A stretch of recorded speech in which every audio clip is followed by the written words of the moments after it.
Muito bem, 11h09. A gente começa falando sobre os desdobramentos aí, depois de mais uma confusão na Assembleia Legislativa do Paraná. Clima bastante tenso, né? Depois que o deputado estadual Renato Freitas, do PT, a gente mostrou ontem em primeira mão aqui no RIC Notícias Dia, discutiu aos berros com o presidente da Casa, Adhemar Traiano, do PSD. Então nós mostramos ali o bate-boca, agora vamos esmiuçar a notícia. Novidade agora é a manifestação do corregedor da Assembleia, o deputado Artagão Júnior, do PSD, que falou sobre o caso, inclusive porque nos bastidores os parlamentares de várias frentes dizem que o clima ficou realmente, vamos dizer assim, esquisito na Assembleia. Vamos ouvir o Artagão Júnior. Tendo recebido essas informações, a Corregedoria poderá avaliar os documentos, abrir ou não prazo para a manifestação dos deputados ou encaminhar imediatamente para o Conselho de Ética. Está falando sobre as denúncias que já vinham e acusações sendo trocadas ali entre Renato Freitas e o deputado Ricardo Arruda, que, enfim, tiveram uma determinação da presidência da Casa, o Adhemar Traiano, para que fossem apurados. Ou seja, parem de se atacar no plenário, então vamos levar o assunto aí para os conselhos e comissões respectivas, né? A gente vai ouvir agora o que disse sobre isso também o presidente do Conselho de Ética da Assembleia, o delegado Jacovós. Como sou presidente da Comissão de Ética, não posso adiantar aqui se há irregularidades ou não, né? Eu estou dizendo que existe regimentalmente punições para deputados que extrapolem a sua obrigação institucional. Obviamente que, como presidente da Comissão de Ética, tenho de ser imparcial e, chegando na Comissão de Ética, a investigação da Corregedoria, eu vou convocar os deputados que são componentes da Comissão de Ética, vou nomear um relator para que este relator diga se aquela conduta deve ser punida ou não. Então temos aí o presidente do Conselho de Ética e o corregedor da Assembleia dizendo que, né, as denúncias, quando tem aquelas trocas de acusações, vão ser investigadas, vão ser analisadas e tal. Mas ali a gente pega pela deixa da fala do delegado Jacovós, que o que não pode acontecer são ali deputados que extrapolam as suas prerrogativas, né? Nos bastidores, o que se fala é que o clima na Assembleia ficou insustentável. O episódio de ontem foi a gota d'água que faltava num copo para transbordar depois de vários bate-bocas. Por quê? Porque a Assembleia Legislativa é tida como uma casa que tem um protocolo mais institucional. O deputado lá não grita, fala baixo, mesmo quando vai discutir. É uma espécie de um paralelo com o Senado, digamos assim, né? Aqueles barracos, aquelas bate-bocas, discussões, acusações que se vê, por exemplo, né, em outros estados, na Assembleia Legislativa passa longe, mesmo quando há desentendimento. Tal da liturgia do cargo, né? Existe essa coisa, essa prerrogativa toda de você ter a linha, digamos, da elegância mesmo no debate. E o presidente da Casa já vinha há muito tempo ali, digamos assim, tolerando um comportamento mais explosivo de alguns deputados, né? Antes de aprofundar um pouco a conversa sobre isso, a gente vai trazer aqui o líder do governo, Ratinho Júnior, na Assembleia, o deputado, que já foi líder, inclusive, né? O deputado Hussein Bacri, do PSD, trazendo aí manifestação dele a respeito disso. Chega, deu. Ninguém mais aguenta esse tipo de comportamento na Assembleia Legislativa do Estado do Paraná. É preciso, de uma vez por todas, tomar medidas concretas para que esses comportamentos não se repitam mais. A Assembleia se apequena com atitudes como essa. Nós não merecemos isso. Nós queremos discutir saúde, educação, segurança pública. Então tá aí, ó, ele tá traduzindo exatamente esse sentimento que a gente vinha falando, né, da Assembleia se apequena, digamos assim. Certíssimo. A Assembleia perde valor, digamos assim, né, com esse tipo de barraco, de discussão, de confusão, e não é o perfil que, enfim, a Assembleia e os deputados, muitos já, né, de longa data na casa, não estão acostumados. Não tô dizendo o debate é contraposição de ideias, é o tom barraqueiro, é o tom que vinha se colocando na casa de agressão, acusação. É aquela coisa, né, Rafa? Como é que os deputados podem, de alguma maneira... Eu não tô generalizando os deputados, eu tô falando dos deputados envolvidos nesses barracos absurdos aí, tá? Como é que esses deputados podem ou querem exigir respeito de quem quer que seja se eles mesmos não se dão ao respeito e não se respeitam? Que exemplo eles estão passando ou eles querem passar para a sociedade paranaense e até mesmo para o Brasil? Porque essas imagens são chocantes por um lado, mas também são aquelas imagens ou pelo menos aquelas falas que dão aquele nozinho. Putz, Estamos pagando esses salários? Putz, estamos sendo representados por essas pessoas, para não falar outra coisa.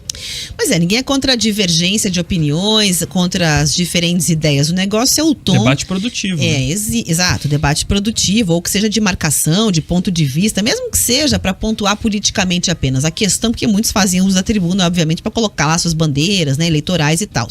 Isso é parte do jogo, é a troca de farpas e o tom que acaba deixando o clima muito pesado. A gente vai relembrar o seguinte, né, essa discussão toda, ela começou inclusive depois da troca de acusações, mais uma entre o Renato Freitas do PT e o deputado Ricardo Arruda do PL. Os dois voltaram a trocar acusações, começando ali com o Renato Freitas, né, que falou sobre o Ricardo Arruda. Vamos acompanhar. A extrema-direita hoje representa o deputado Ricardo Arruda, por exemplo, que responde processos de desvio de dinheiro público, tráfico de influência, entre outros crimes. Muito bem, o Ricardo Arruda se manifestou e se defendeu também depois dessa fala de Renato Freitas, inclusive chegou a dizer que Renato Freitas foi preso já algumas vezes. Não respondo a nada, eu fui investigado e nada se achou. O senhor foi preso em flagrante 17 vezes. Uso de drogas, ameaça, perturbação do sossego, desacato, lesão corporal, invasão de igrejas. Então, como não foi a primeira vez, né, que os deputados acabaram entrando nesse clima de falar um do outro, um chamar outro para teste toxicológico, fala que fuma cigarro de artista, de poeta, o outro diz que enfim, né, por ser uma figura ligada à questão da direita, tem uma árvore da morte. É o tipo de conversa que eu não sei exatamente que os paranaenses acabam tendo de ganhos em termos de debates ou de mudar suas vidas. Mas quando começou mais uma conversa nessa linha, o presidente da Assembleia, Ademar Traiano, que já vinha dando sinais de insatisfação com esse tipo de debate, aí ele se manifestou, disse o seguinte, ao se dirigir ao deputado Renato Freitas do PT, que ele respeita a história do Renato Freitas, mas que ele tinha uma certa impressão de que muitas vezes esses bate-bocas e esses episódios serviam de trampolim para o Renato Freitas a partir para uma linha de vítima, digamos assim, das situações, né? E aí o Renato Freitas, de pé aos berros, rebateu, interrompeu a fala do presidente e o Traiano chegou a suspender a sessão. Vamos acompanhar. Que essa coisa da vitimização permanente, me parece que é algo orquestrado para se tornar mídia permanente em relação à sua trajetória de vida. Questão de ordem. Vossa Excelência me respeita. Vossa Excelência me respeita. Estou aqui usando da minha prerrogativa. Vossa Excelência terá... Vossa Excelência me respeite.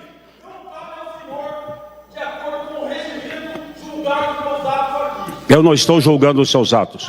Estou fazendo... senhor corregedor. Senhor corregedor. Me respeite. Eu sou tão deputado do senhor. Me respeite. Vossa Excelência será respeitada à altura que merece. Como sempre. Como os demais parlamentares. Vossa Excelência tem que parar de se tornar vítima. Vossa Excelência tem que parar de se tornar vítima. Eu suspendo a sessão, solicito ao corregedor que venha até aqui. Pois é, Escola, a gente tinha registrado esse momento e óbvio que ao longo do dia aí, né, os bastidores da política pegaram fogo em relação a esse episódio.